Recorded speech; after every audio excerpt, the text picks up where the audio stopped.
Well, my baby, she done left me alone. Said I was a no good and head out on the road. She ain't gonna see me cry, ain't gonna see me shed no tear.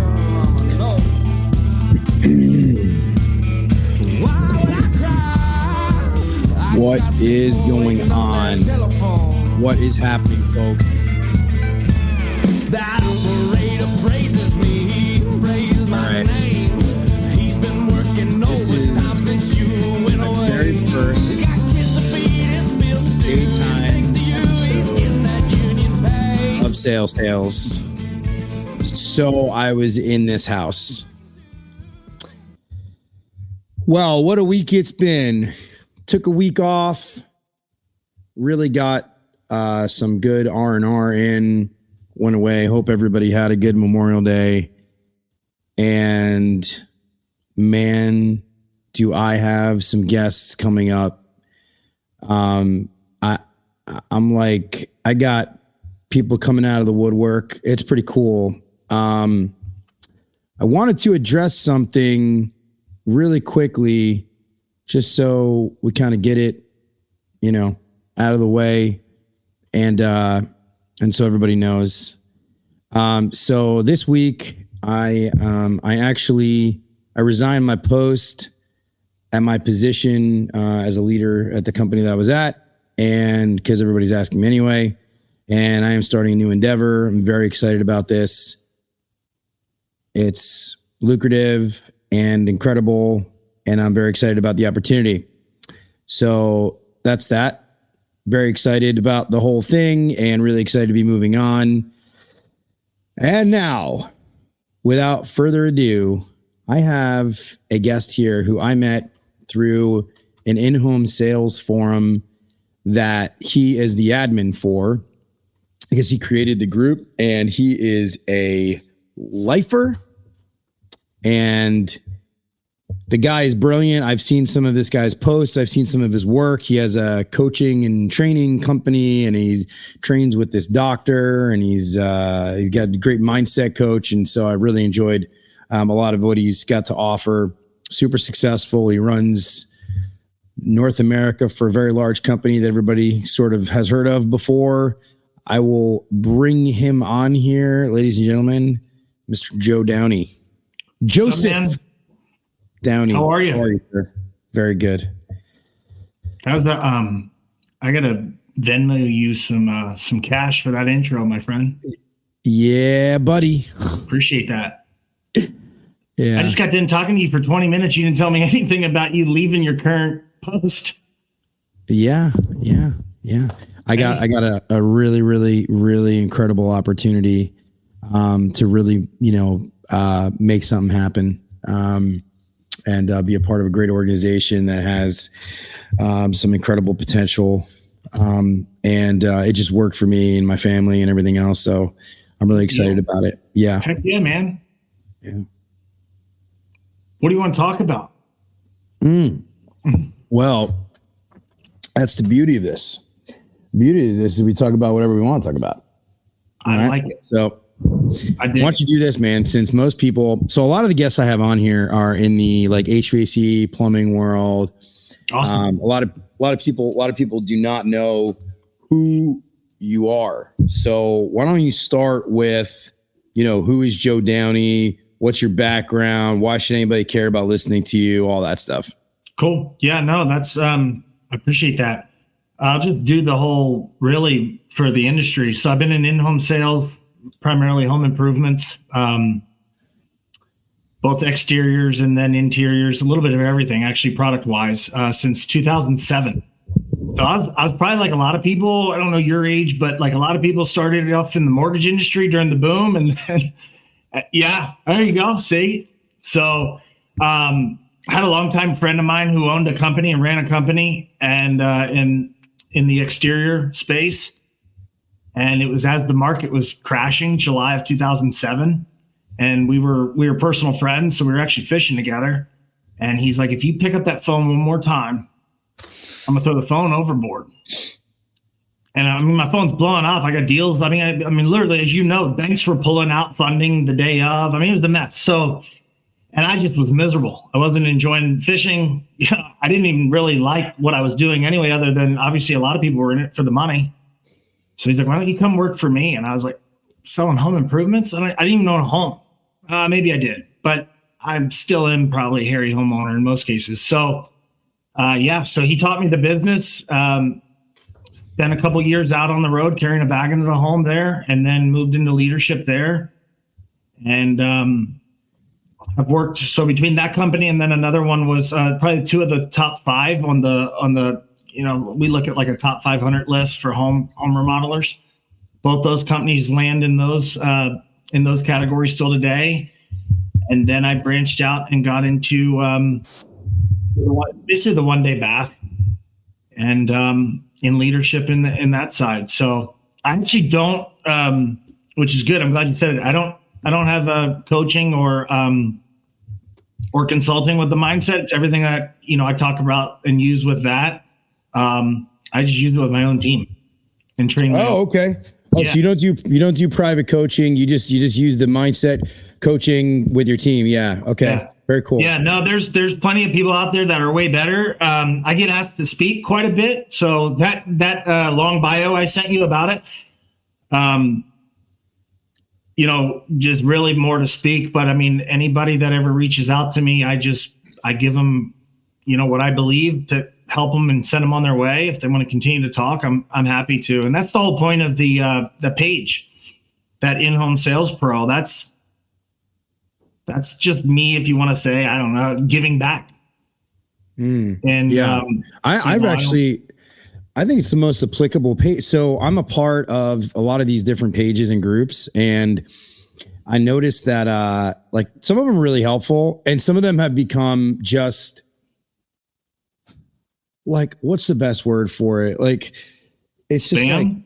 I don't even want to say that. It's like almost like it's become a loudspeaker for people who not just are selling something, but for people who have a strong opinion one way or another about something, and they go in there, and it's a bunch of these groups, and they all, it's like some of it's trying to sell you stuff, some of it's not trying to sell you stuff, but then it's like, I've got a really strong opinion about this, and I'm going to pound and then it's like, beating on your chest, and it's just so unproductive.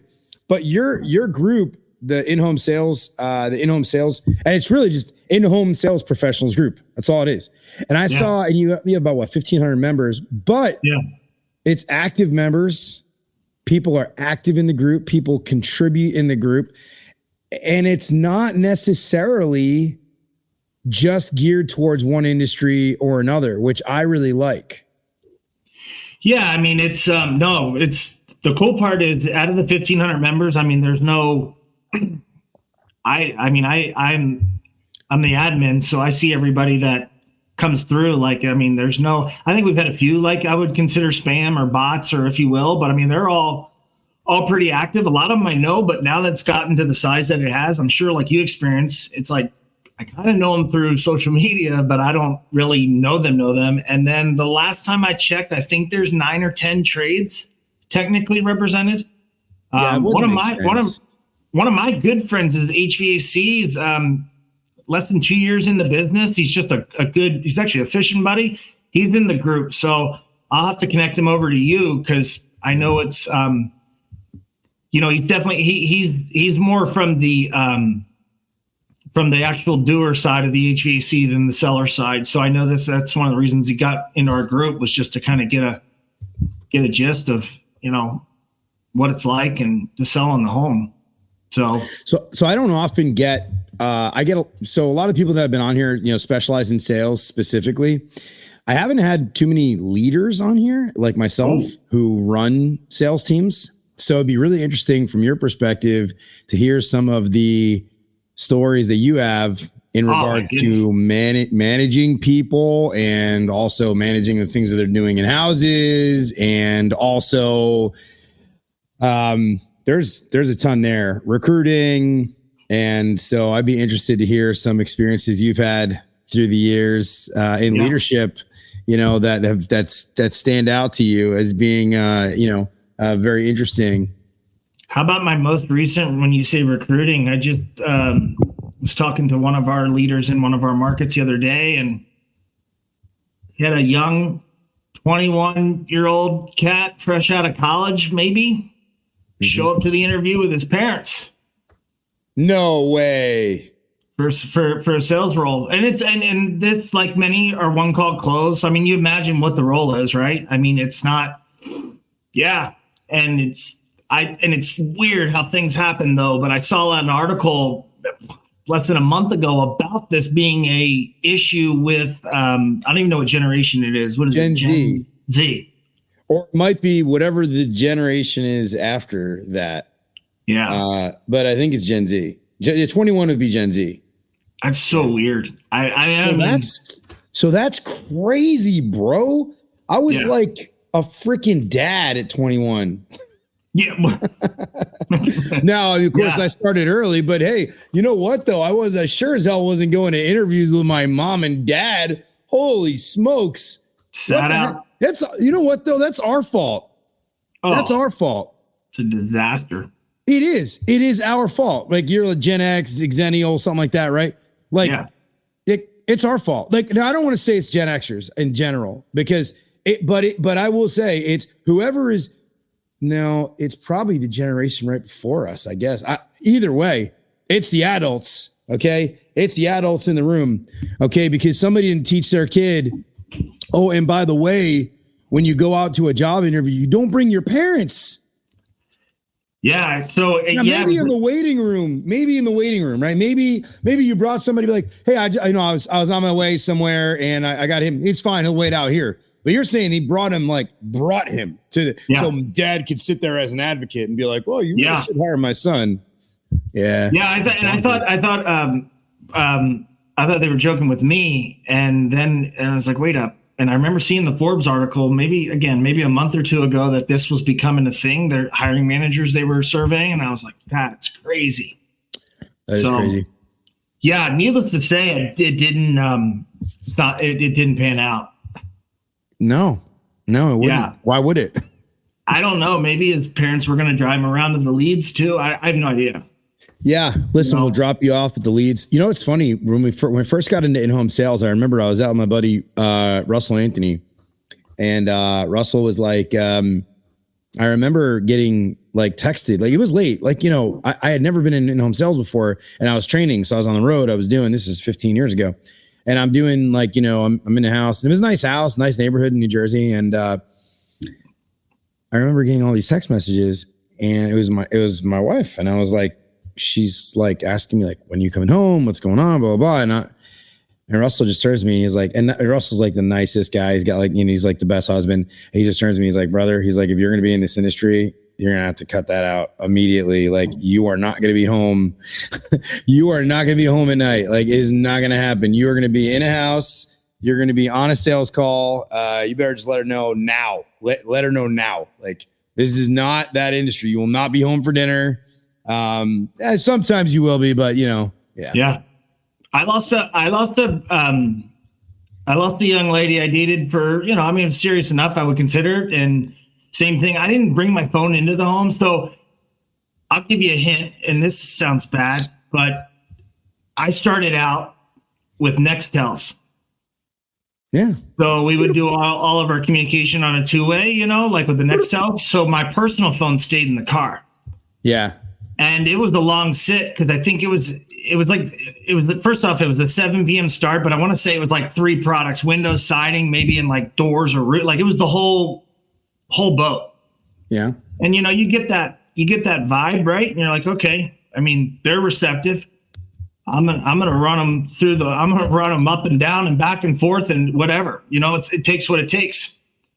And by the time it was all said and done and paperwork, it could have been like 11, I don't know, whatever it was, but it's hilarious because the voicemails went from, hey, just checking in to, hey, haven't heard back. I had like 5. The final one was like, hey, we're done. I don't know who you're with, what you're doing. This is bullshit. I don't what? like, You know what I mean? I'm sitting there going, what are you talking? And then you just, you try to explain it, but.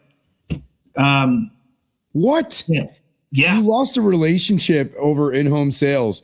Dude, that's gangster. Well, I mean, what are you going to do at that point? It reminds me of, what was it, Swingers, where he calls the girl too many times in the same night he met her, and she's like, look, don't call me again. That's how I was. I mean, her last voicemail was basically like, look, I can't do this. Like, she was, I guess, obviously very, I don't know. But Stage 5, clinger. Stage 5, clinger. Oh, yeah.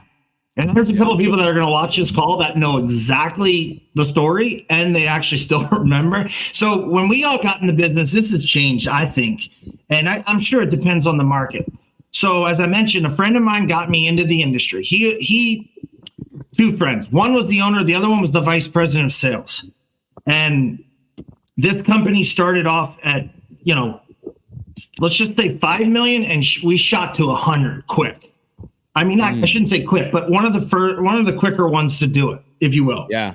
But that first like couple of years, one, I was on the road, but then also as a sales manager, the sales team, let's just say it was 20, predominantly guys, but we did have, I think, we always had about 1 or 2 females who actually were phenomenal, but they were a certain breed, if you will, right? Like they weren't the young lady calling me going, where the hell are you? Right. They were, let's just say, you get my point. So they could hold their end, but I don't get your point, but I get your point. Well, some of them are going to watch this, but I mean, they get, like, I had more problems as a manager. I had more problems with guys worried about going into homes than these 2 women in bad neighborhoods. So we'll put it nicely. They were seasoned. Yeah. They were maybe a little rough around the edges. Yeah, 100%. And were strong, strapping ladies who could take care of themselves. 100%. And assassins in the home. That's another story. We'll talk about that. By the way, there's 4 rules to this podcast, and one of the rules is if you're offended, you're the problem. So if somebody's listening to this and they're offended, they're the problem. That's a fact, by the way. Yeah. If you're offended, you're the problem. It's not us. We're having a good time. We're enjoying each other's good conversation. Okay. If you're offended, you're the problem. I love it. So that first couple of years, I mean, I'll give you, this is how fun it was. So it was literally outside of, we were a fraternity. So here's how the day would go. Very few were married with children. That's what I mean. It's changed and it's fine. I totally respect all that. Yeah, no, right? Yeah, but hold on. I want to stop you right there because I know you're going to tell the story. But that sentiment makes so much sense to me because when I started in in-home sales, I think all the dudes were like divorced or like single and like didn't, whatever. Here's the deal. Who is single and like, we talked about it before, Gen Zs. Dude, I don't think these guys can sell a lick. I mean, half of them anyway. I mean, you train them. I'm not saying there's not young guys, millennials that can't sell. I'm not saying that. I'm saying that the pool of people to choose from that are young, that don't have families, right? Because a lot of people have families that you could choose from. Now you got, almost all the guys that I know in home sales in general are family guys. Yeah. And they make it work, right? Yeah. But back then, and you had a miserable marriage and miserable relationship, all this kind of stuff, and they've kind of made it work, right? But I think a lot of that has to do with communication.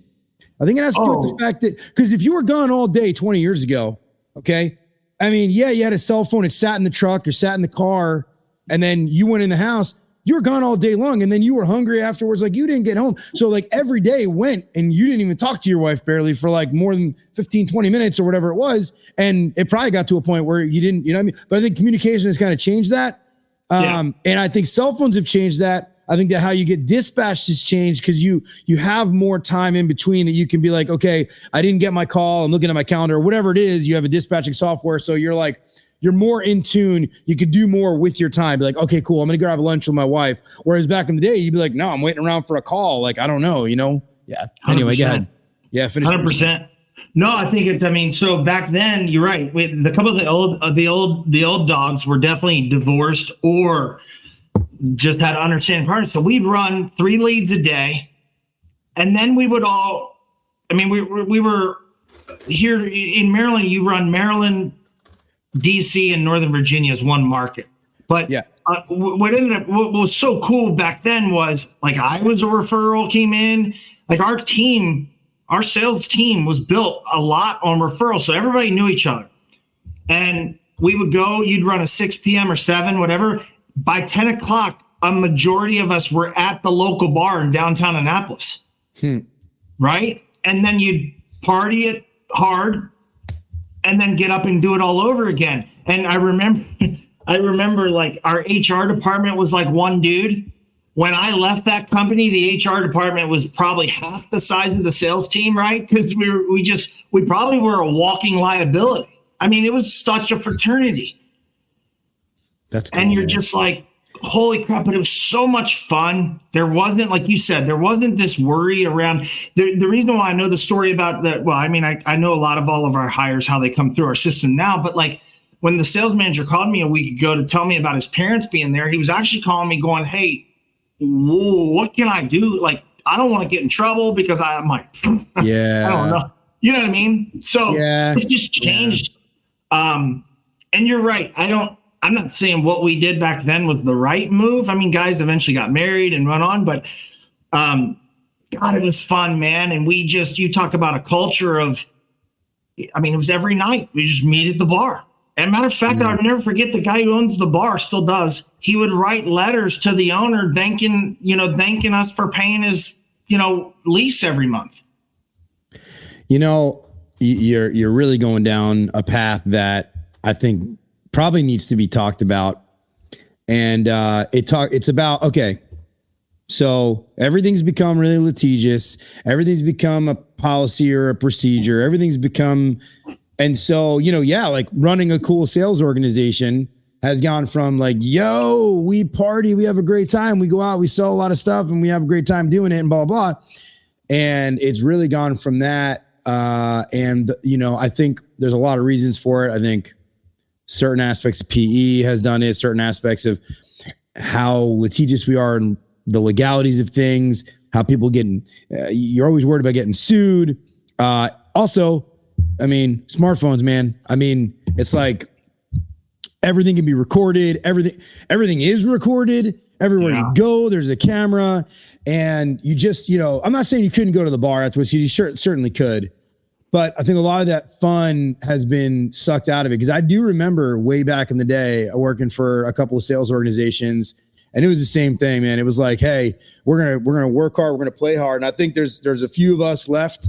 Like, no, I won't say a few of us, but we're old dogs now. Like you and I and that generation is, in the prime of our career now, but we're leading teams for the most part, or we have a lot more to lose, right? Yeah. Like we've got a lot more to lose. So you're right. It has been sucked out of it. And I think that, social media has a lot to do with that. I mean, you're right, but it begs for a different question. I'll ask you this.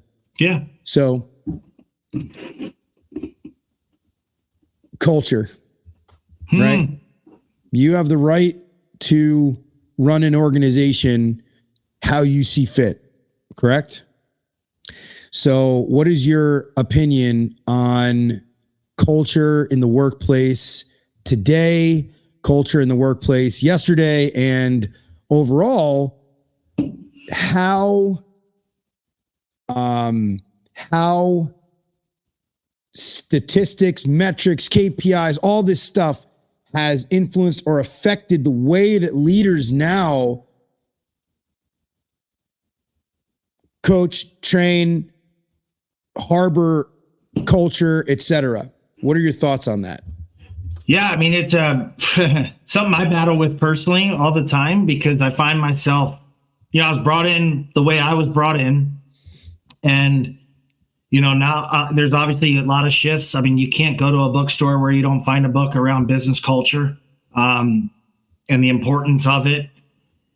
Where I think it's a balance between obviously where I struggle with it is making sure that, let me back up. Where I personally misunderstood it was you sacrifice culture for high performance, right? Like a hardcore sales org, right? Like just go, go, go, go. And then and this is how I used to, and this wasn't right.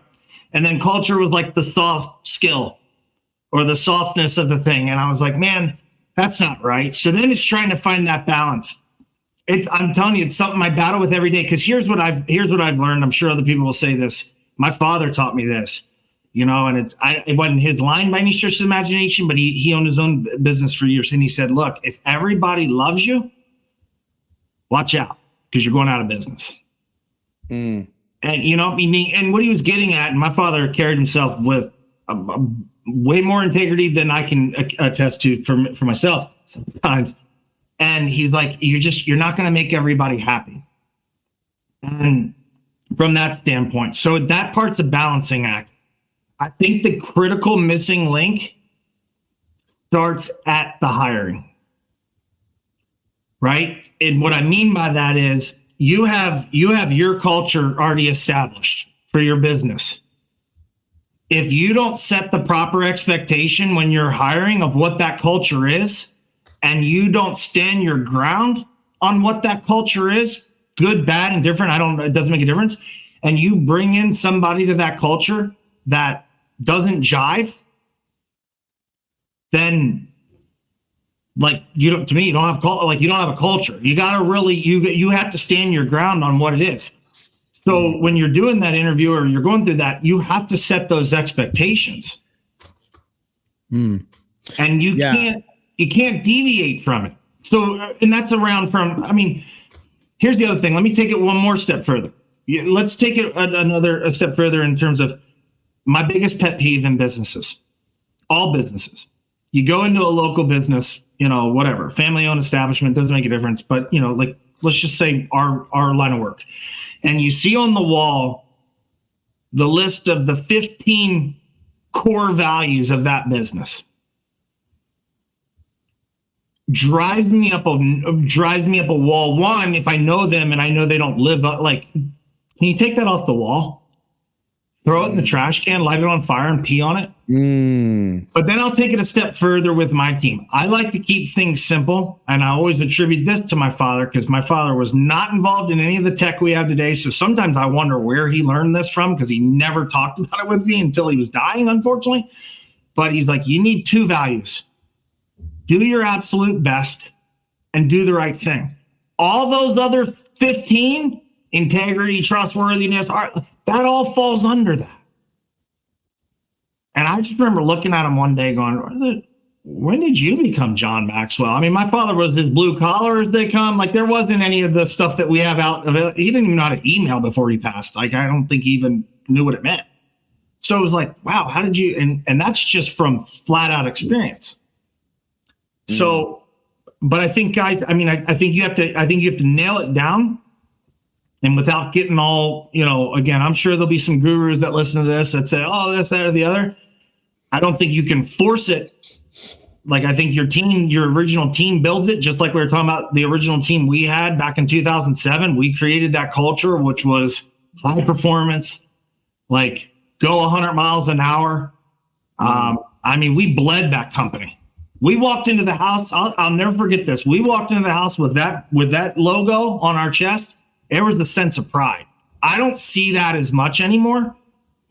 Right? No. So you don't see that as much anymore. I know we kind of danced around a lot of different topics there, but it's something I battle with all the time. Some days I want to pick up the phone and go, and then I go, oh, that's not right. Or that's not going to work. So it's finding that balance. Yeah, you touched on a couple things there, but it was all the same sort of thing. Let me give you something that I struggled with, but I know I'm very clear on it now. Okay, and it was actually a friend of mine. Actually, he was on this podcast that had said something, and it brought me down into a hole where I was like, oh, okay, this makes sense. I had brought up a sentiment about how in today's day and age, when we are such a metric driven spreadsheet driven, Power BI, whatever you want to say, whatever it is, Service Titan, whatever you're using, whatever software you're using, you're sitting there and you're looking and you're managing your business by the metrics as you should. Fine. I can look at the metrics and I can say, okay, such and such is not closing at a good percentage.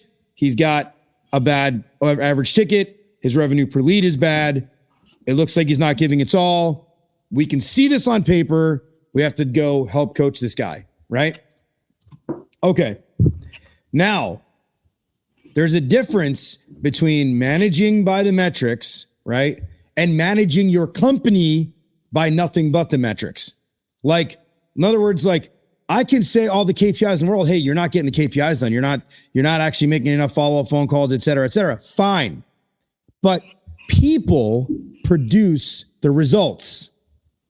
And that's why I talk a lot about culture, because great companies with great culture foster the results that they want because people want to work in those places. People want to work for people that they like, trust, that they believe in. They want to work for. Do you think that if you believe in a company, don't you think that if you sent a sales rep to that house, that they're going to have more of a sense of pride of where they work from, and they're going to have a better transfer of belief? And what is sales? Yeah. A transfer of belief. Good old Zig Ziglar, right? Yeah. So it's like simple, but we as an industry, we have forgotten how to do this. We are so driven by AI and the metrics. We have stopped. We realize actually we're going backwards. We're going backwards in success. We should be taking care of our people more in such a world that is so inhuman, that the technology has taken over our lives, that we should be doing more team building events. We should be doing more, and it doesn't have to be expensive stuff, man. You just have to treat your players as players, right? And yeah, you got to bench guys sometimes. You got to move them off the roster. Not everybody hits. That's a part of the game. But man, you take care of your people. And so I have been on this tear now for like months now, where I have just been trying so hard to try and instill the culture. And look, it's harder now because we can't do all the crazy shit we used to do, right? But we can still do something. Do something. And so this piece is missing. And I think that the great leaders, the great managers, the great sales minds, they get their people swimming in the same direction because they foster amazing cultures. And it's so missed. It's so missed in this world of so much technology and so much it's overload. I mean, that's where I was trying to get at when I was saying, how do you balance the culture? I'm glad you were. So there's a couple of things. Let's dissect what you said, because I think it's awesome. So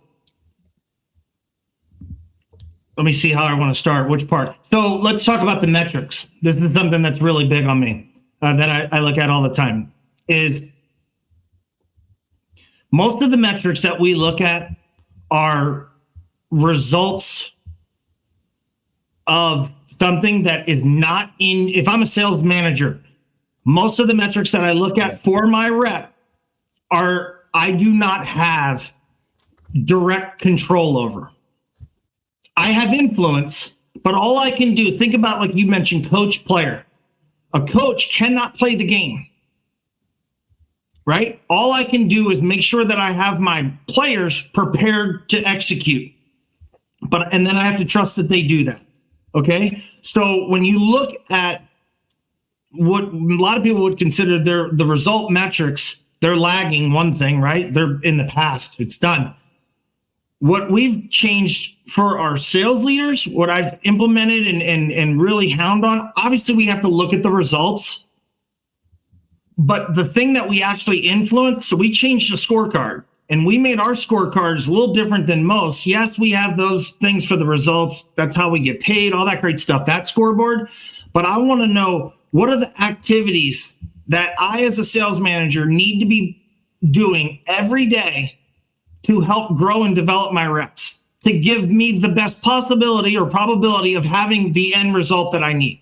So we actually keep a scorecard around how many ride-alongs, How many training one-on-ones did you have? Whether it's a one-on-one for coaching or a one-on-one for accountability, 2 different types of one-on-ones in our world.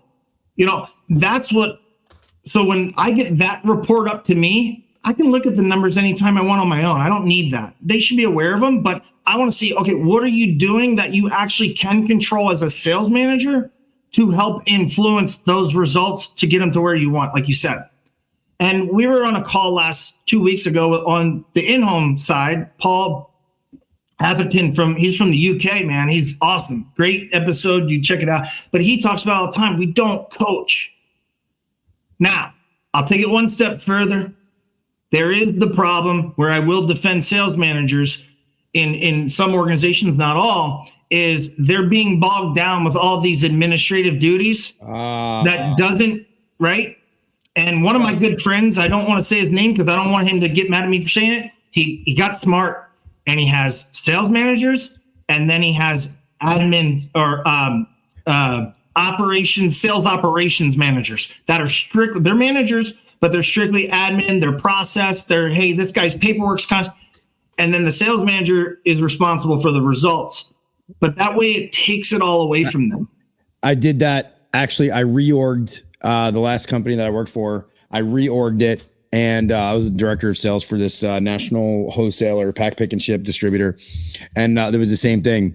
There was all this administrative nonsense, this clocky, punchy, inny, outy, all this nonsense that was not, because, there's 2 words in my title, right? Like sales and director, right? Yeah. Not, so anyway, reorged it, created a sales and operations manager role, put a perfect individual into that role. She was fantastic, who was a top sales rep, who then was able to really help to lead and steer without having to really be like the head of the department. She could just kind of be in the trenches. And it was the best thing that we ever did. I think. I mean, it's hard because otherwise you'll call your sales manager and go, hey, what'd you do today? Oh, I was in a planning for the Christmas party coming up in 6 months. I'm on that committee. Some of those are fun though. So I will say some of that stuff, like some of the sales stuff is like, it's a part of the game. Like I won't, yes, I do get that they were taken away from their productive aspect of their work. I don't know. Anyway. I think that's probably just an extreme example, but you get my point. They'll find anything. And again, not all. The sales managers that understand the value behind being in the field with their reps, coaching, like where the time needs to be spent, they'll figure out how to manage that. The ones that I see that are new up and coming sales managers, next thing you know, they're like, oh, I had a customer call at the last minute. I couldn't go. I missed the 2:00 ride along. And next thing you know, you're at the end of the week and you're going, hold on, man. You didn't even get in the field with your guys. Oh, how can you coach if you don't watch the game? And I know there's AI tools for that. I'm going to catch a lot of crap for, Yeah. So no, this is a thing though now. Like I was actually talking to a dude yesterday who might listen to this podcast. And he was saying that he's using this app called Rillo. Yeah. And it's like recording there, and it's like spits out like AI afterwards. Like, I don't know. Look, do I think it's a tool that can probably help? Yeah. Do I think it's going to replace, like a true ride along? Probably not. I mean, but there's tools. Yeah. I don't know. I'm actually having a guy from similar to Rilla, but a different competitor. He'll be on tomorrow for windshield time. And I'm going to kind of put the ball in his court and be like, sell me on why, because there is 2 parts to communication that don't come up in a recording: body language, and obviously of both parties, right? And obviously, I guess you can get some tonality, but you're going to miss out on a lot of things when you're not really going to get the tonality with AI. Here's the crazy thing. Ready? So this is you could teach this in all your sales classes. So it's like when you have a conversation with somebody and you're psychologically, you're trying to have a conversation with somebody and you're in a sales situation, right? The second you knock on that door, the amount of time that passes before somebody makes at least some small judgment on you is 1 second. Yeah. 1 second. The amount, your communication out of 100% of your communication, right? Ready? What percentage of that is actually your words that you're saying? It's like 7, isn't it? Something crazy? Yeah. It's like between 7 and 10% of what the brain computes of what you're saying, right? 70% is your body language and your appearance. Yeah. 20% is how you're saying what you're saying. And only 7 to 10% is the words that are coming out of your mouth. So you're right. These AI tools can try to capture whatever they want, but that's bonkers. That's the way the human brain works. Yeah. Right. I've been thinking a lot about this. This is like just human nature, the way people are. People gravitate towards, attractive things, whatever that might be to them. Right. Attractive is different for different people, but people are listen, there's norms of this. Right. Like I can look at on my Sales Tales podcast, I can look at my posts and I can see the amount of engagement on each post that I've had. And I can tell you that there is a pattern. There's a pattern.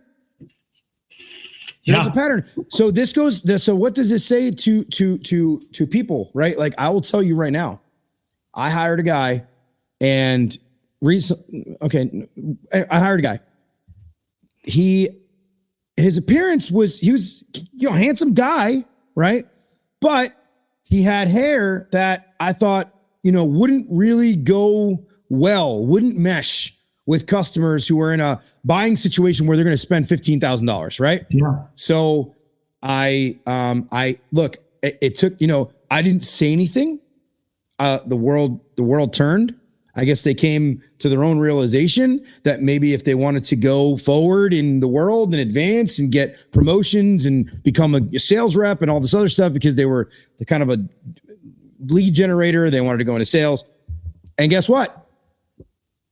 Came in, neat as a button, everything looked nice, and then like super focused, like, hey, I just finished reading this book, I'm ready to rock. And guess what? Now they're crushing it. Now they're doing really well. Yeah. And we live in a world where we have to be cognizant of our appearance. It's just the way that it is. But I don't know what. No, I mean, I think to ignore that. How the hell did we get on this tangent? No, I think so. It's a couple things, and we can finish up on that. It's, one of my mentors says, "Do you want to be right or do you want to be rich?" And that goes to that accord, right? If I have a good friend who's probably one of the top in-home sales reps. I used to work with him years ago. He's tatted, and he'll go out in 90-degree heat with an Under Armour long sleeve shirt on. Yeah. To run his appointments, because he's like, hey man, if that, hey, I'm okay with it. That's who I am. I know I'm not some, whatever, but I'm not I'm in their home. They're the customer. Their perception is what matters. As long as it's obviously respectful, I'm wearing long sleeves. He wants to be rich. Number one HVAC salesman in the Northeast, essentially, or top 5. Okay. You're talking about a guy who was doing $5 million, $6 million a year in HVAC sales. I mean, this is a gangster, right? Yeah. Bro, tatted all the way up in that same thing. Wore long sleeve, summer, humid, bro. You're from DC. I'm from Jersey, bro. Yeah. It's humid, dude. It's humid. And wore a long sleeve Under Armour underneath it, just so his tats didn't show, bro. Number one sales rep. But in situations where he was hanging out with someone who was like, a tatted guy or like was a cool guy, he'd be like, yo, check this out. So you kind of pick and choose your battles as to, when you do and when you don't. 100%. One quick thing to kind of button up on the culture, because I think it's something we talked about in the group too. You know how in sales, I'm sure you've heard it in some of your training. I mean, anybody said it, right?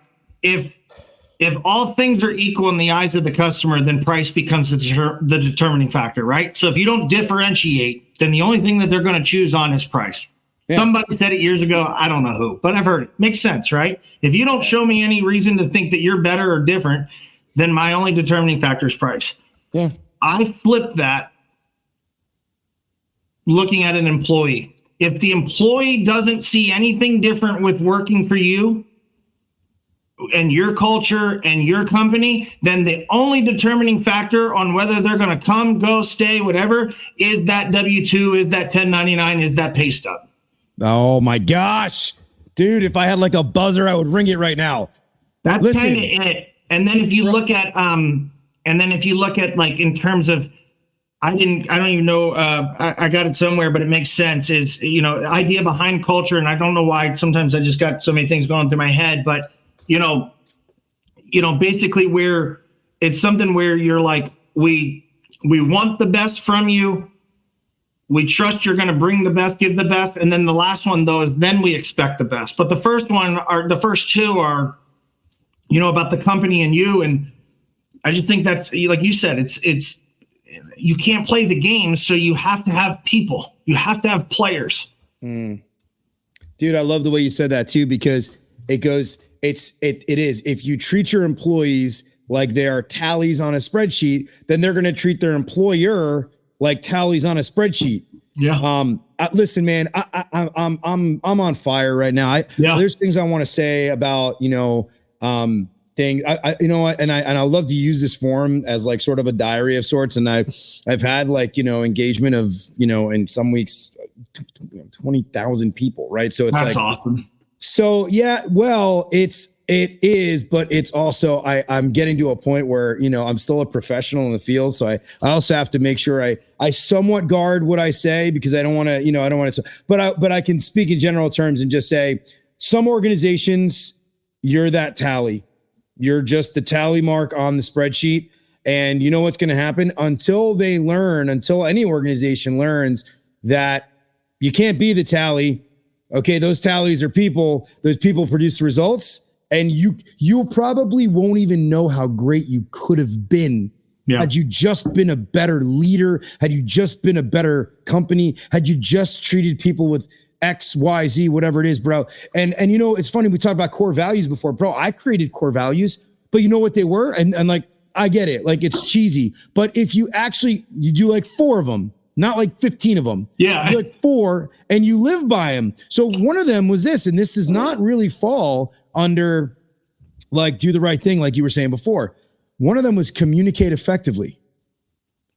And that's great. It's not really do the right thing. And, it's really about, hey, make sure you're delivering the information to your prospect or your customer in a manner that makes you a decision enabler and helps them to get from point A to point B. That's really the core, the crux of it. So I will say that I agree with you. Sometimes you go into these organizations, I got all these core values on the wall, and you don't believe them for a fucking minute. You don't live them, you don't breathe them, you have them up on the wall because at one point in time you thought it was the thing to do. Well, you got to live, eat, breathe, and sleep those things. And yeah. By the way, I like to always raise my hand in these situations. I'm guilty. I'm not, sometimes it sounds like, hey man, I'm here on the bench preaching. I work at it every day because it is a challenge, right? Where some days you're like, okay, we can't sacrifice the means to get the end. And next thing you know, you're like, we just sacrificed the means to get the result. Like, damn it. And it's an everyday battle. So I mean, just in case people watch this and are like, yeah, I battle with it every day. That's just the things that I practiced on and I'm trying to instill and live and believe. But it's hard. It's hard. Let me ask you a question. So when, in your experiences, okay, let's talk about with a customer, potentially with a customer, maybe it could be an employee. I'd like to hear that. What is the most meaningful experience you've had? Maybe it was a sales call, maybe it was a customer, maybe it was an employee that lives with you today, that you carry with yourself pretty much everywhere you go. I'll do it with a customer. So we do, a bunch of companies in a group do it, but we participate in something that's called Baths for the Brave.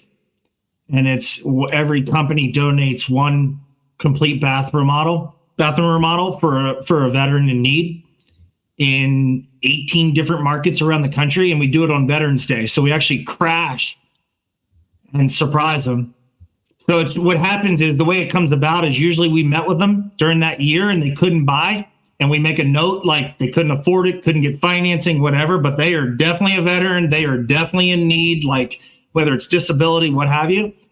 And that's big to me because, as you've heard, I've mentioned my dad. My dad was in Vietnam and then was in the Marine Corps, never really talked much about it, but ultimately his exposure to Agent Orange was what ultimately, I mean, it was 35, 40, whatever it was years later, maybe even longer. He lived a good life, but he lived a life that was definitely jaded from that exposure. So it's big to me because I'm not in the military, but like, so it's just my little way of kind of remembering him every year. So that's it. And some of those, we get their stories too, because we make. So what was something specific? Like who was the guy? Yeah. So we had a guy this year who hasn't safely showered on his own in 5 years. So he has to wait for either a caretaker or a family member, which both were hour plus away, to come over and help him in showering. So when you can't even live with dignity, right? Because you can't. Because he can't hop over the thing. So you installed a bathroom for him, like one of those like walk-in. Yeah. No threshold, walk in, completely 100% accessible. And just to see it in his eyes, you can't make that up, right? Like you can't, that emotion that guy had, and you're just sitting there going, Jesus, flip, man. Holy crap. And so that one really tugs for me because at the end, I was the one, well, I shouldn't say that. My siblings were helping too. My father had one part of it was he had neuropathy, so he had no feeling in his legs. So he was 200 pounds of dead weight, and I'm getting him in the shower. And I'll never forget, man, he turned around to me, my father, and he was embarrassed, right? He's 75. Let's say this is 4 years of late 30s, right at the time. He didn't want his son seeing him naked. And you know what I mean? Like there's dignity involved, and he didn't, but he had to because my mom couldn't pick him up. So that was the hardest part at the end, was just like, man, you got it. And I watched it with these other ones we did this past year. So we do it every Veterans Day, November-ish, whatever that day is. And it's really, I mean, they're going to the right people, the ones that are truly in need for it. And I think there's 14 companies, 18 different states, and we do it all at once, same day, all at the same time. And it's insanity. It's awesome. It's so cool. So that's, there's all these people in our industry that give back to Habitat for Humanity, and that's all great too. But this one, like, you're going direct to the source and you're saying, hey, we know you need it because you met with us, but for whatever reason, status quo, financing, whatever, right? All those reasons that people just never end up doing something, we get back on the horn with them, make sure they're still in need of it. And I'll tell you what kills you, man.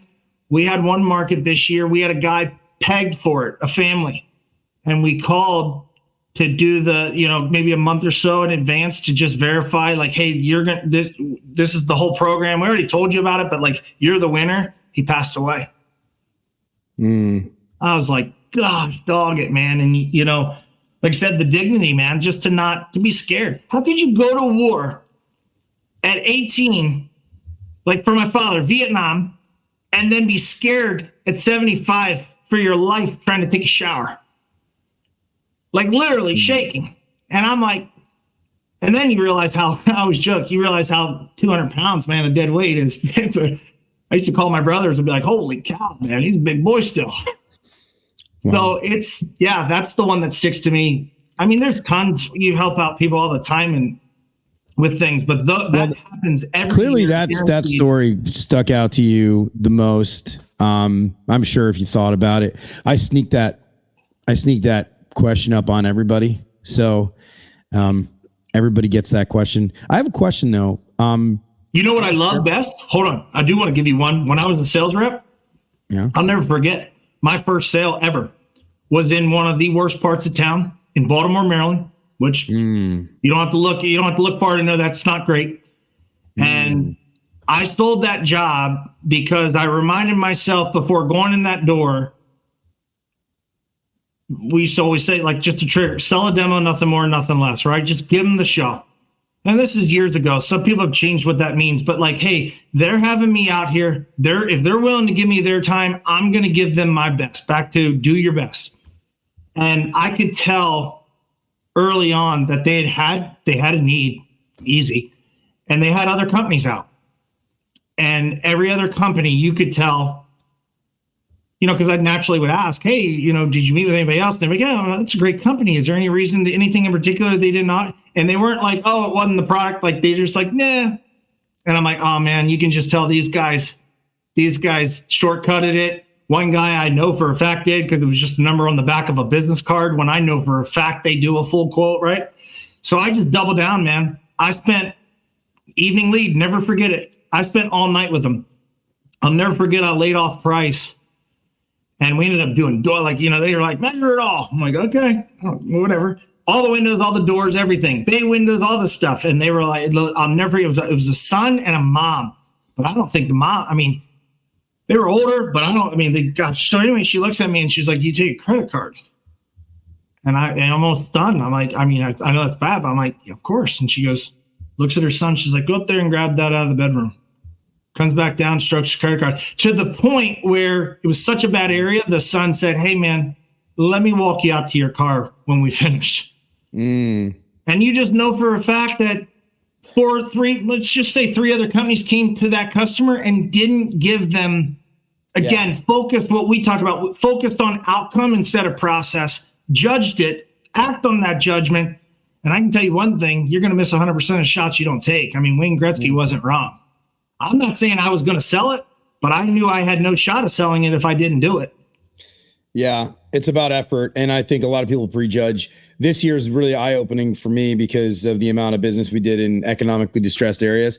But I think everybody who is a true professional typically does not prejudge and will typically walk away with jobs, and then like that other people won't.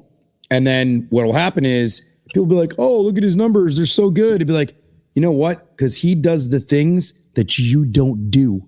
Yeah. He goes the extra step where you don't, right? Yeah. He'll do the full presentation where you're lazy. Like, bro, it's not a secret, right? Like, isn't it amazing that the harder I work, the luckier I get? Yeah. Yeah. And I'm a big, so he retired now, so maybe people won't hate on him as much. I'm a big Nick Saban fan, not necessarily an Alabama football fan. No, I don't have any ties necessarily, but he talks about this one. He's got a laundry list of great quotes, but his biggest one is never let the opponent determine your effort. And a lot of people used to get mad at him because he'd be running down the sideline. They're up 57-2 against Louisiana Monroe, right? Or some JUCO. And a guy misses the block and he's losing his mind on the guy. And they'd be like, Nick, why are you going crazy on this guy? You're up 57-2. He goes, because if I don't, and we don't stay disciplined to the process, we're going to make that same mistake against LSU in the Sugar Bowl, and it's going to cost us. Yeah. Great people think differently than other people. They're never complacent. Let me ask you a question. I got to ask you a question. I love this topic, and I'm thinking this is a crossover. I'm going to just present something on the screen here that I saw of yours, and I was wondering, like, what is this? What did you mean by this? Repetition is not a form of punishment. You posted this the other day in your in-home sales group. What do you mean? So how, like, as a kid, I always remember when I see a chalkboard where it's written like that, I think of Bart Simpson in The Simpsons. In the beginning of the episode, they show him writing, "I will not yell at my teacher." Yes. Right? Yeah. And I grew up in a school that had us write out those things, right? I guess as a form, but it was a form of punishment. It was stay after school and write 100 times on the chalkboard that I will not call out in class. And it's, now, instead of it, same thing with like discipline. Discipline isn't punishment, right? It's repetition makes automatic. Not makes perfect. It makes automatic. It's what you're going to do, especially when the situation hits. What are you going to fall back on? And it's whatever you've been repeating. And that's why the other thing, if you take it back to like this lead in the bad part of town, if I shortcut that lead and then I go to my next lead, which is just whatever, something else is wrong. And now I shortcut that one. I won't recognize what is a good or a bad opportunity if it hit me in the face on the third one. And now instead of it being let's just say a 10-step sales methodology, my sales manager comes out and joins me, and I go, hey man, I'm doing everything I was taught to do. And be like, really? Because you only did 3 steps and we're out of the house in 31 minutes with no set. And you don't recognize it. So the idea behind repetition is, and I've posted this in the group before, and you brought it up a minute ago, bringing professionalism to sales, especially in-home sales, right? That this is a legit profession. If you don't want to make it a career, no one does no one stays with companies 25 years, gets a gold watch and retires. Like our parents did it maybe, like some, but even that started to get a little wonky. But still, I can still treat it like a profession because the skills that I'm going to learn selling in the home can translate to any endeavor. But we have so many people in the industry that treat it, I like to say, I'm in this word as a hustle, right? Or it's I'm going to get what the lead gives me versus, hold on, man. Like, what value are you if all you can do is sell to the quality of the lead level? Like, I want guys and gals that can take as we work on their mental capacity and go to another level. Show me how you sell show me how you sell a tough one. Yeah. It's like you can sell air conditioning. It's like you could sell you could sell air conditioning in Texas in 105-degree weather. Congratulations, you're really good. I knew guys that couldn't sell a lick in the off season, and then got guys like me who 70% of my leads, I sold all the laydowns too, but 70% of my leads came from when there was no weather, right? Yeah. So it was like you had to form a process. I love that mindset. I think you and I could probably talk about that for eons. The other thing I'll say on it, and I don't want to go down that path at all, but as I share with you my background and where I still to this day, I don't have any regret. Mindset, true mental toughness inhibited my natural skill to be a professional baseball player, hands down. I'm 6'5", I'm left-handed, I threw hard, I had everything natural, but I couldn't get here. And the difference in baseball, same thing in sales here. The difference between a professional, an MLB player, and a D1 college player is consistency. Yeah. Consistency is the mark of a champion. 100%. It's also mindset. These athletes have sports psychiatrists that they go to see like continuously. And think about this. Sonny Gray is probably going to be up for the Cy Young this year. Okay. Yeah. I'm a big baseball fan. Okay. Good. Sonny Gray, I'm sure you're an Orioles fan. All right. Nats. You're a Nats fan. Okay. So before the Nats were there, were you an Orioles fan or did you just not root for baseball? No, I was. I definitely was. Yeah. Phil, you were a Phillies fan? All right. No. I definitely was an Orioles fan, but we were poor. We couldn't go to any of those games. I don't even think we had cable. Yeah. So, but that was nice because baseball was on regular TV. Baseball, you just turn on baseball on regular TV, and whatever market you were in, you could watch some baseball. So, anyway, my point is Sonny Gray could not pitch. Was a Yankee for like a year. Yeah. Could not pitch. He was like a 2.0 ERA outside of Yankee Stadium, but the pressure and the press from New York, he could not pitch in New York. Is that bonkers? I can't say it is just because of Dylan. Look at Rick Ankiel. That's who I played with, right? I had similar. I had same problems. It didn't happen on the grand stage like his, but I got to a point where I couldn't control where the ball was going to go.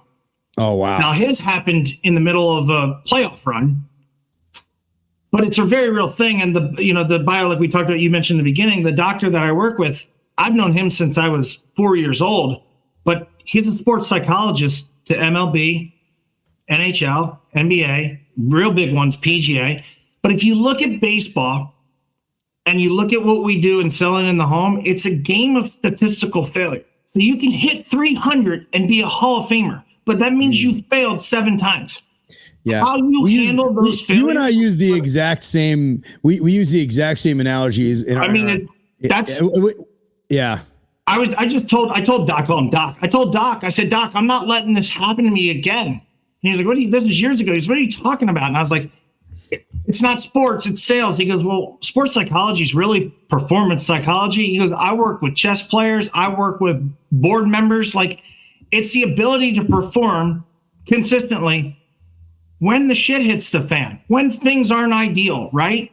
When it isn't laid out in gravy, or when you don't feel great. One of the trainers I used to work with, he goes, how do you have a good shitty day? Because if you always have to feel good to play good, you ain't going to make it very far here, son. And that's a really good point. I spend a lot of time trying to get my mind right about everything in my life. I literally do everything I possibly can. I'm talking about vitamins, supplements, like everything. And you know what? Like, that's a part of the game, man. I mean, even working out, the whole deal, like it's amazing the amount of effort I spend to try to keep my mind right. And I wonder if there is, okay, let me ask you this before because we're going to wrap it up pretty soon, but what's a good tip for people who, like me, are trying to keep their mind straight all the time? And look, like you said, you're going to have bad days, you're going to have good days. What's one silver bullet that you could give?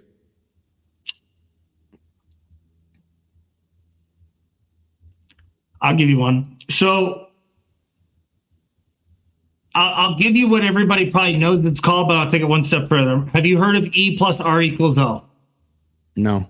Okay. Well, some of your guests have, and that's, the original was all the way back to the Holocaust days, but then I think Jack Canfield kind of labeled it, but same concept. Event plus response equals outcome. In sales, in life, you don't control the event. The only thing you have control of is your response, which is going to not guarantee the outcome, but it's going to influence the outcome. Right? So when something bad happens, I'm not a big fan of positive thinking, like with our guys, like, oh, hey, I got a no-show. Hey, just positive thinking, man. Sorry you drove 100 miles out there. No, that sucks. However, I get to choose now. After I do that, I get to choose my response. I have two ways to go. I can respond by calling every other rep on the team the whole way back to the office, bitching about the call center not confirming a lead, or I can never bring that up again. Once I'm done resulting it and doing whatever the company requires of me, I know that's now in the past. Now it's a so what, so what, now what mentality. So it's all in your response. No event in life is good. It's neutral. Everything that happens to you is neutral. It's your response that either makes it positive or makes it negative.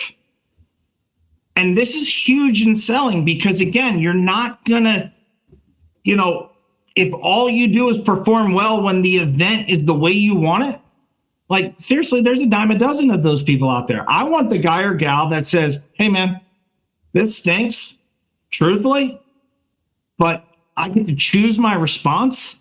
And I know that can influence the outcome. May not, And the other thing, I'll tell you one more thing that I love. It ties into this. Nothing is, and everybody knows the line, but nothing's guaranteed, right? Death and taxes. But where people stop that line, and it's really critical, and this is what Doc has worked with me for years on, is all you're doing is influencing the probability of a successful outcome. So if I say repetition, like you said, it's a repetition. It's not a punishment.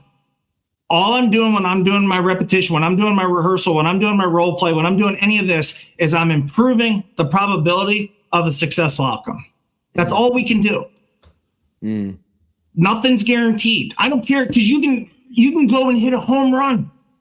You can be in front of Mr. and Mrs. Jones and you can give the best presentation in the world.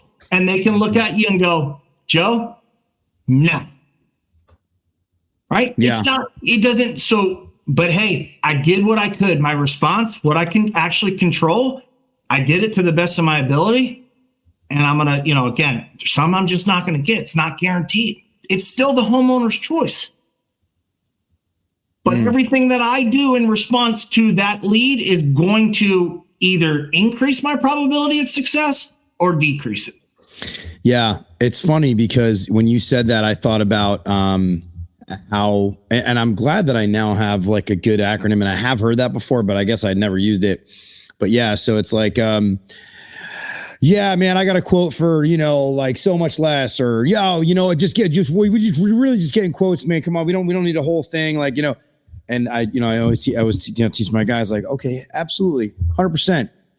like, sure, let me help you out, and then you can start to dig further and ask questions, but you just gotta, right? Like, absolutely. Like your response, like, you should be right. Oh gosh, this guy, he's a shopper. He's going to shop all around. Like, bro, half the people you're going to see are going to shop around everywhere.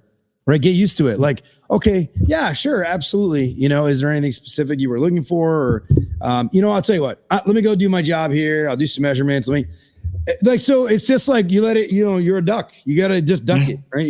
The duck just lets it roll, right? Go through your process, gain agreements, make sure and see if you can find common ground. I mean, that's really what it comes down to, right? Like, the best salespeople find somewhere where you have a solution, they have a problem, you've solved that problem, you've made that work, and maybe it's a defense mechanism. Maybe they're putting up their, they've got a pact, right? Well, we're not buying anything, or, we're definitely going to go with the cheapest quote, or whatever their mindset is, right? And so part of that whole process is just breaking down those barriers.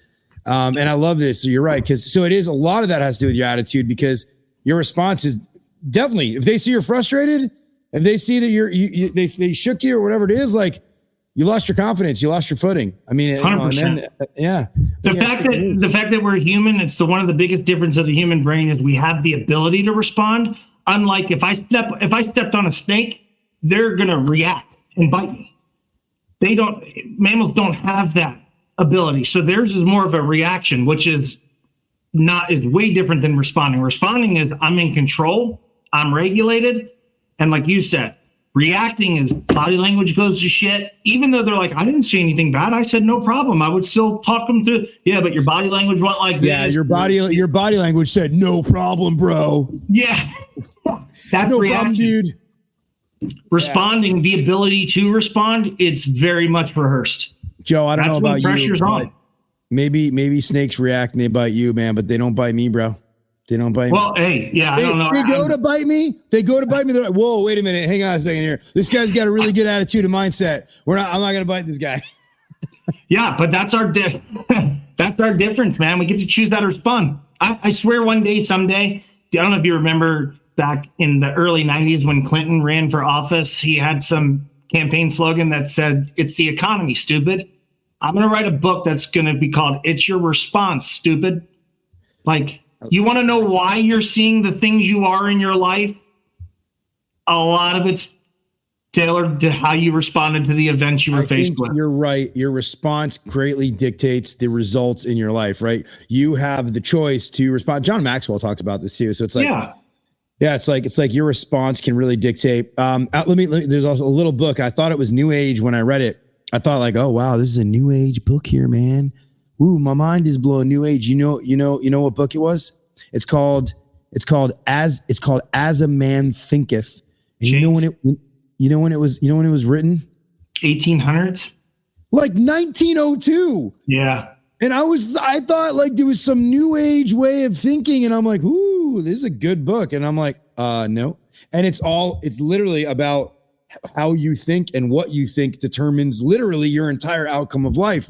And there's also the whole thought of like law of attraction, which I'm very interested in, because I think there's even like I don't know if you're a biblical guy, but I think there's even like there's a script, there's an interesting thought of like how that works, right? Like how the law of attraction works. It's like all of a sudden, like you get a sales rep in a house, or, you get like, you're trying to accomplish something, and it's like, you get this guy with great attitude, giving his all, talking to everybody else on the team. Hey, and then the next thing you know, like boom, boom, boom, boom, boom, boom, boom. Like he's super successful. He gets all the sales and he gets all the success. And you're like, wow, where did this guy come from? And it's like, I don't know, this guy's just good. He just walks around giving good vibes to everybody, and he's attracting. And I've noticed that about myself. I've noticed that about myself when I'm in a good frame of mind. I used to walk into a house, and I was happy, maybe I hadn't had a fight with my wife or whatever it was. Like, it was like, okay, cool. Like I didn't have a fight. We didn't fight today. Or like, I'm kidding. Like we don't fight that much. I'm just saying like in general, like, or like, oh, my kids actually cleaned their room, or, my, something good happened. And I walk in, and the next thing you know, be like, here's a check, just, go ahead, do the install. Yeah, man. What you focus on, you're going to find. The other side to finish up on this is huge. is the emotion side of it. Like you're talking about law of attraction gets only thing that it misses out on a lot of the times is the emotion of the vibration. And that's like you're saying, the good vibes. If your listeners and friends want to do one great exercise, takes 2 seconds. Think back to the best performance you've ever had in the home. You probably can remember it like clockwork. And think how you performed. What were you thinking about? How were you feeling? What happened before the appointment? What was going on in your life? What was going on during the appointment? Like think all of those things. Then compare it to the absolute worst performance you've ever had. Not the customer side, the things you control. Your worst performance. How were you thinking? How were you feeling? How were you, what were you thinking? And I guarantee you what you're going to see, the difference between the two is mindset related. Yeah, it's your attitude. And they say that with great teams too, like great sports teams that succeed. It's not necessarily like, yeah, there's talent, but look, okay, you're a baseball guy, right? Look at the San Diego Padres last year. Look at the New York Mets last year. Highest payrolls in baseball, didn't even make the playoffs. Yeah. I mean, they not even close, right? So it takes more attitude, coaching. There's a lot that goes into it. Yeah. So a lot of times when I say mindset to guys, they think it's more of that side of things where I like to look at the psychological. We just look at this performance and psychological principles you can apply. What you focus on, you're going to find. I like that. That's a good line. What you focus on, you're going to find. Yeah. You just, the other thing that's great since you're a baseball guy, and we can finish on this because I gotta jump too. Man, I hope this was good for everybody that's listening, but one of my favorite things. It might suck. Who knows? We'll find out. I don't know. That's true. They could be. See how many streams you get. The Pete Rose, all-time hit leader. Incredible. Right? Yep. Hardest thing probably to do in sports is to hit a baseball. It is. There's a video on it now. It shows it. It is the hardest thing to do in sports. Yep. So he took something that was extremely complex, and to ensure he wasn't thinking. So I always tell our reps, when you cross the threshold to the home, you got to stop thinking and trust your training. So now that's not easy to do, but Pete Rose talked about this. How did you break the record? Well, I set the goal, but he goes, but every at bat, I had a trigger. See the ball, hit the ball. That was his reminder every time. See the ball, hit the ball. He took something as complex as hitting a fastball to, I need to see it first and then hit it. Which, again, it just helps you focus. Yeah, my son was in Little League. We used to say that all the time. But the problem is they confuse everything with like, shortest way to the thing. And, so it's like, crazy. That's a whole nother talk on how coaching, even in sales, we interfere. We interfere. You got a rep in the home who's thinking about 30 different things at once, when at that point, you got to, again, trust your training and go. Yeah. So it is true though, but it's all like, it's these little tiny things that all culminate into like, okay, when I'm in this situation, I know what to do. So you do have to rely on your instincts. Joe, let me ask you a question. Wait, real quick, how the only way you can be able to do that instinctual is through rehearsal. If you need to think in the home about how to respond, there can be some one-offs, but like you want to get it to the point where just like a hitter, they don't have any time to respond. They got to like I got to talk to my dog about this. Like, how do you respond to that? Yeah. Sorry, man. I can talk all day. I love this stuff. No, I know. This has actually been really fun. Joe, how can people find you and or anything else you want to end with?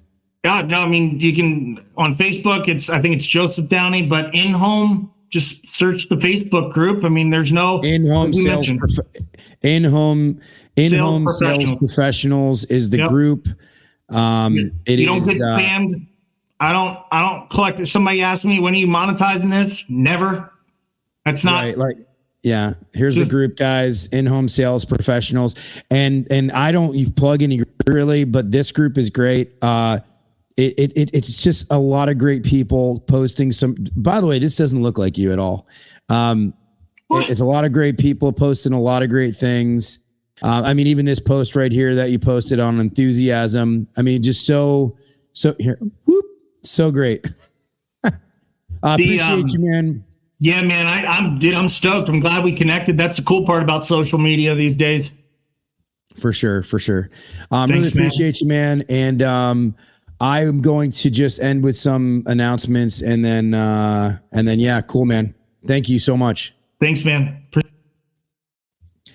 Okay, awesome. So a couple of announcements. One, our next episode, I'm going to have the Trent Parker. I don't know if you guys know who he is. Yeah, you've probably seen his videos. He makes these hilarious like HVAC and like he's a cop and like he's funny. He's got millions and millions and millions and millions and millions and millions of streams and likes, and they're all like parodies. He's an HVAC like guy himself, and like he's kind of funny. He just does it like he's like plays this like kind of white, like this trashy kind of guy who just anyway. Check him out. His name's Trent Parker. His actual Instagram and social media handle is Mr. Fat Cheeto. So Mr. Fat Cheeto, super cool guy. Still trying to work out what's going on with Kenny Brooks. He's like super famous, so I don't know when the heck that's happening. And then I've got a whole bunch of other cool guests coming on. So thank you guys so much, and we will catch you next week.